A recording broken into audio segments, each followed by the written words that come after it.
परेशानियों को थोड़ा कम करने की।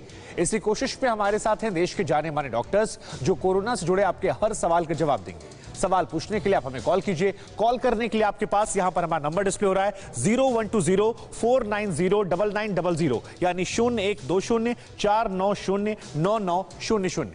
इस नंबर पर आपको कॉल करना है और हमारे साथ दो डॉक्टर्स, बड़े डॉक्टर मौजूद हैं। डॉक्टर अमित सांघवी जो गोदरेज अस्पताल मुंबई से हैं, इसके अलावा डॉक्टर राजू व्यास डायरेक्टर फोर्टिस। आप हमारे साथ दोनों जुड़े हैं, आप दोनों का बहुत बहुत स्वागत है। आपने अपना कीमती वक्त हमें दिया। पहले कॉलर हमारे साथ जो हैं वो कुलदीप हैं कानपुर से। कुलदीप अपना सवाल पूछिए। हाँ जी डॉक्टर साहब, मेरा हार्ट का ऑपरेशन हुआ है और बाईपास भी का ऑपरेशन हुआ है और पेसमेकर भी लगा हुआ है। हेलो जी जी, सवाल पूछते रहिए सर आपका। हाँ, मेरे पेसमेकर भी लगा है और इंजेक्शन भी दोनों लग गए हैं ये अपने जी। तो अब कोई ऐसा ज्यादा खतरा तो नहीं है? किस बात, वैक्सीन लगवाने को लेकर? वैक्सीन तो लग गई मेरे को दो। जी डॉक्टर राजू व्यास। जी सर, आपका क्योंकि दोनों वैक्सीनेशन की आपने डोज ले ली है और आपका ऑपरेशन भी हुआ है, उससे खैर घबराने की बिल्कुल जरूरत नहीं है। इससे हमें एक चीज का ध्यान रखना रहेगा और वो ये है कि अभी भी हमें बाहर निकलते समय डबल मास्क का उपयोग करना जरूरी है। नंबर 1, हमें सारी वो एहतियात जो हमें बताई गई है, जैसे कि 2 गज दूरी हम लोगों के बीच रखना, डबल मास्क का पहनना और साथ ही साथ हाथ को समय समय पे धोते रहना, ये तीनों चीजें अभी भी हमें जो है वो माननी पड़ेगी या हमें इसको अपने दिनचर्या में रखनी पड़ेगी जी। हाँ, जहां तक सवाल है कि आपको कोरोना के री इन्फेक्शन या इन्फेक्शन होने का जो सवाल है, तो वो अब आपके केस में हम ऐसा मानते हैं कि जो जानलेवा कोरोना इन्फेक्शन होता है उसकी संभावना या आपको जिसके लिए हॉस्पिटल में एडमिट होना पड़े, इस प्रकार के कोरोना के इन्फेक्शन होने की संभावना बहुत ही कम है जी। अगले कॉलर हमारे साथ नरेश जुड़ रहे हैं। नरेश, सवाल पूछिए अपना। सर, मुझे 1 हफ्ते पहले कोरोना पॉजिटिव रिपोर्ट आई थी और मैंने फिर ब्लड टेस्ट करा जी। नरेश, अगर आप हैं तो सवाल पूछ सकते हैं जी। डॉक्टर अमित सांघवी, सवाल यही बार बार हम लोग पूछ रहे हैं, स्पेशली हार्ट के पेशेंट पूछ रहे हैं कि क्या कोई खास एहतियात उन्हें बरतनी चाहिए अगर उन्हें कोरोना हो गया है, कोरोना वायरस नेगेटिव होने के बाद? एक बार आपको कोरोना इन्फेक्शन हो चुका है और अगर उसमें से आप पूरी तरह से रिकवर और रिक्यूपरेट हो चुके हैं तो उसके बाद जनरली हार्ट का प्रॉब्लम होने का चांस कम होता है। हालांकि ये डेफिनेटली देखा गया है हमने कि कोई पेशेंट जो होते हैं जो कोरोना पॉजिटिव हो जाते हैं उसके बाद 4 से 6 हफ्ते तक उनमें ब्लड क्लॉट बनने की जो प्रक्रिया है वो चालू रह सकती है। इसके लिए 4 और 6 हफ्ते बाद तक हमें हार्ट अटैक, ब्रेन स्ट्रोक ये सब हो सकते हैं। लेकिन जब वो कोरोना पॉजिटिव हुए रहेंगे तो डेफिनेटली ब्लड टेस्ट हुए रहेंगे, D dimer levels, IL-6 levels, so ये सब लेवल्स देखने के बाद डॉक्टर ने उनको कोई ब्लड थिनर दिया होगा और अगर वैसे ब्लड थिनर दिया है तो डॉक्टर जितने टाइम के लिए वो ब्लड थिनर बोल रहे हैं उतना टाइम लेना चाहिए और अगर वो लेंगे तो उसके बाद जनरली कोई प्रॉब्लम नहीं होना चाहिए। हालांकि ये सब जो क्लॉट्स फॉर्मेशन जो कोरोना के बाद होता है उसका भी इंसिडेंस जो बोलते हैं हम बहुत कम है, यानी बहुत ही कम है, तो वो बहुत कम लोगों को होता है। लेकिन अगर आपको पहले हार्ट का प्रॉब्लम हो चुका है और अगर आप अभी कोरोना से रिकवर कर चुके हैं तो जो भी दवाइयां आपको दी गई हैं वो अगर बराबर से लें और उसके बाद रिकवर होने के बाद ऐसा ना सोचें कि आपको वापस कोरोना कभी नहीं होगा।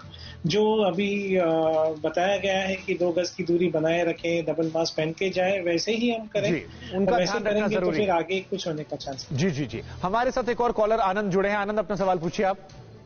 सर, मैं आनंद बात कर रहा हूँ। सर, मेरे थोड़ी गले में खराश है पिछले 1 वीक से जी और बाकी मुझे कोई जुकाम, खांसी, बुखार कुछ नहीं है, तो मुझे टेस्ट कराना चाहिए या नहीं कराना? डॉक्टर राजू व्यास, क्या गले में खराश कोरोना के लक्षण हो सकते हैं इस वक्त?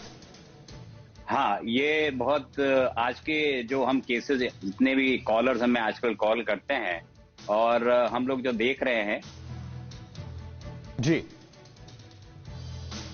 जितने भी लोगों को आजकल हमें कॉल मिल रही है, जितने लोग भी हमें कॉल करते हैं, उसकी सबसे पहली कंप्लेन जो है वो गले में खराश होना ही होता है। हाँ, अगर ये है कि अगर और एसोसिएटेड कोई आपको सिम्टम्स नहीं है उसके बावजूद भी कंफर्मेशन करने के लिए हमें एक कोरोना का आरटीपीसीआर टेस्ट कराना मैंडेटरी है। अभी पेंडेमिसिटी चल रही है, जैसा कि आप देख रहे हैं। किसी भी इस प्रकार के सिम्टम्स को हम लाइटली ना लें, जो आगे हमारे लिए काफी मुश्किल में हम लोगों को डाल दे। जी, हमारे साथ पिंकी जुड़ रही हैं। अब सवाल पूछिए अपना। हेलो जी मैम, सवाल पूछिए।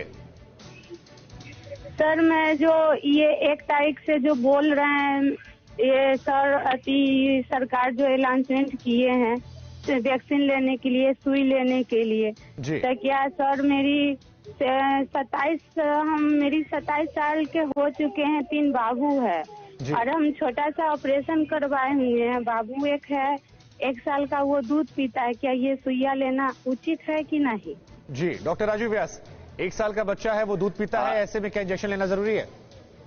बिल्कुल ले सकते हैं, इसके लिए कोई कॉन्ट्राइंडिकेशन नहीं है। सिर्फ प्रेग्नेंट फीमेल्स के लिए अभी तक इसका एक कॉन्ट्राइंडिकेशन है। ये आराम से जाके अपना कोविड वैक्सीनेशन करा सकती है। जी डॉक्टर अमित, इस पर कुछ आप भी कहना चाहेंगे? नहीं, बराबर है, उन्हें वैक्सीन करा लेना चाहिए बिकॉज लैक्टेटिंग फीमेल्स में या जो ब्रेस्ट फीडिंग कर रही है उसमें कोई कॉन्ट्राइंडिकेशन नहीं है। और होपफुली आगे मे बी 2-3 महीने में शायद प्रेग्नेंट पेशेंट्स के लिए भी हमें एक आध वैक्सीन मिल जाएगी जो हम प्रेग्नेंट पेशेंट्स को भी दे पाएंगे। जी, आपको वैक्सीन लगानी चाहिए मैम। हमारे साथ अगले कॉलर प्रीतम जुड़े हैं। प्रीतम, सवाल पूछिए अपना। हाँ जी, नमस्कार जी सर। जी सर, सवाल पूछिए। सर जी, मेरे को कोरोना हो गया था, बुखार तो ठीक है, मेरे को भूख नहीं लगती एकदम, कई दिन हो गया, भूख बिल्कुल नहीं लग रही। डॉक्टर राजू, कोरोना से ठीक हो गए लेकिन भूख नहीं लगती है? हाँ, ये एक एसोसिएटेड इसकी साइड इफेक्ट्स कह दें या इसके आफ्टर इफेक्ट्स कह दें, ये ऐसा कोरोना से जो लोग रिकवर हुए हैं उन मरीजों में अक्सर देखने को मिलता है। जी, भूख का नहीं लगना, शरीर का टूटना, उसके साथ हेडेक का होना, ये सब सिम्टोमेटिक है। लेकिन हाँ, 4 से 6 हफ्तों में इन सब चीजों से इनको निजात मिल जाएगी। इन्हें कुछ एक्टिवली करने की जरूरत नहीं है। समय के साथ सब चीजें, अगर कोरोना से ये नेगेटिव हो चुके हैं, समय के साथ ऑटोमेटिकली इंप्रूवमेंट आ जाएगा। जी डॉक्टर अमित सांघवी, क्योंकि आप भी हमारे साथ जुड़े हुए हैं, कुछ सवाल हम भी पूछ लेते हैं। डबल मास्क कितना अहमियत रखता है? जब तक दर्शकों की कॉल आ रहे हैं तब तक सवाल बताइए। मास्क आजकल आज की सिचुएशन में बहुत ही ज्यादा अहमियत रखता है, क्योंकि मास्क चीज है जो अपने को कोरोना से बचाने में सबसे उपयुक्त है।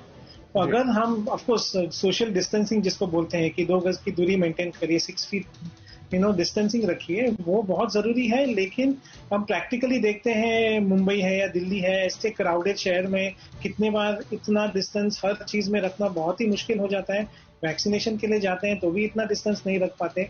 तो ऐसे सिचुएशन में जो सबसे उपयुक्त चीज है जो हमको कोरोना से बचा सकता है वो है डबल मास्क। ठीक है, और ये डबल मास्क हम सब ने यूज करना चाहिए। बिल्कुल बिल्कुल। यशपाल हमारे साथ जुड़े हैं। यशपाल, सवाल पूछिए अपना। नमस्ते अंकल, मेरा आपसे 2 क्वेश्चन है। सवाल क्या है? सवाल एक ये है सर, 18 साल से नीचे कब वैक्सीनेशन शुरू होगा? अब वो तो सरकार बताएगी, उसके बाद ही आएगा मेरे ख्याल से। डॉक्टर राजू व्यास, 18 साल से नीचे वालों को वैक्सीनेशन? अभी तो सरकार ने जो पहला 1 मई से जो नया सर्कुलर जारी किया है, उसके अनुसार 18 साल या 18 साल से ऊपर जो बड़े लोग हैं उन्हीं लोगों को वैक्सीनेशन किया जा रहा है या किया जाएगा, उनके लिए ये खोला गया है। लेकिन हाँ, समय बहुत दूर नहीं है जब दूसरे हमारे और वैक्सीन इस मामले में आगे आएंगे और हमारे पास plentiful amount of vaccine available होंगे और स्टडीज आ जाएंगी। उसके बाद हम 18 साल से कम उम्र के लोगों को भी ये वैक्सीनेशन दे पाएंगे। बिल्कुल, और 28 तारीख से रजिस्ट्रेशन शुरू है। आप वेबसाइट पर जाकर या आरोग्य सेतु ऐप पर रजिस्ट्रेशन जरूर कीजिएगा अगर आपको 1 तारीख को वैक्सीन लगवानी है। अगले कॉलर जो हमारे साथ जुड़े हैं सवाल पूछते हैं। सवाल पूछिए सर। Hello sir. जी, क्वेश्चन क्या है? सर, इस समय जैसा कि हम देख रहे हैं, लोगों को वायरल फीवर बहुत हो रहा है और सर कोरोना भी बहुत तेजी से फैल रहा है। जी, तो सर वायरल फीवर और कोरोना में सर हम कैसे पता करें? जी डॉक्टर अमित सांघवी, कैसे डिफरेंशिएट करें कि वायरल है या कोरोना? ये डिफरेंशिएट करना कभी कभी बहुत मुश्किल हो जाता है, क्योंकि कोरोना के हर सिम्टम्स हर पेशेंट में नहीं होते।